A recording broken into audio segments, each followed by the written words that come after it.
Hi guys, it's Tony again, taking a look at this automatic welding helmet. Something I haven't seen actually, but there's two. They're up for $22.99. You guys, I mean,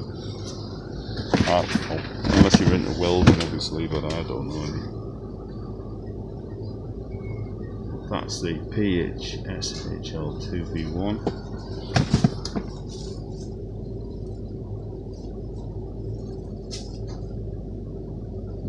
Solar cell.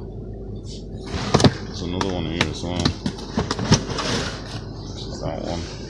I'm not going to get out of the box, but you guys, unless for some reason it's not accidentally.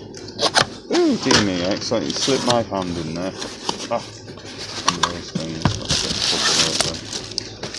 So that's what it looks like. Feels very plasticky.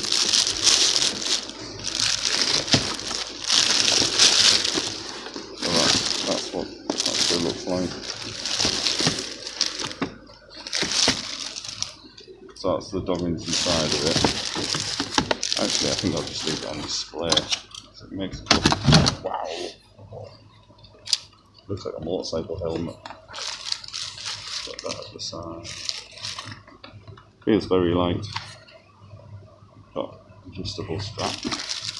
Anyway, thanks for watching. Catch you later.